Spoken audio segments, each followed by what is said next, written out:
I'll start with this. So, given you have spent earlier in Pakistan, and so you have seen Pakistan across 2 different decades, so how do you see this change in Pakistan? What are some positive things that has happened over the years, and especially in terms of young people, because most of the population of this country was not born when you served last time, or were almost, or they were just born. So, so how you see that youth pool changing Pakistan's socioeconomic landscape?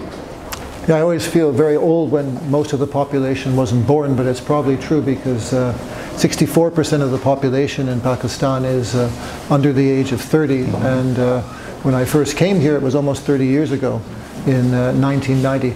What's different? Well, I think we just saw a little bit what's different through the interns who are working with you. One is that there's a lot more kids coming out of university. When I was here, university enrollment was fairly slim.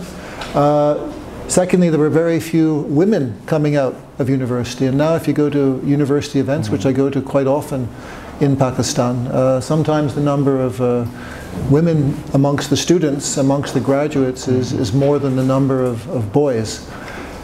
And I think that reflects that there's also a lot more dialogue happening. You're called the National Dialogue Forum.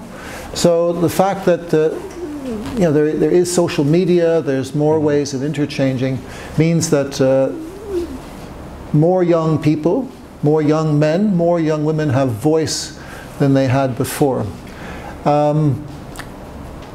I think there has been a transformation in terms of rural-urban as well, that with more and more people living in cities, I think this has broken down some of the social barriers. So, I mean, a friend of mine had said that at Karachi University in the early 90s, I mean, you may have had a number of women, but they generally were from the elite. Now you have women students who are from different social backgrounds. They may be dressed sometimes conservatively, but in fact, they're open, they're breaking down barriers that previously would have kept them in the house, in the village. And amongst young men, I mean, I think all sorts of new occupations. I mean, one of the interns here is a computer scientist. There's lots of energy amongst young people. It's actually one of the reasons I came back to Pakistan. My Pakistani friends said to me, hey, there's lots of energy, there's lots of new things happening in the country. It's exciting to be here. And they were right.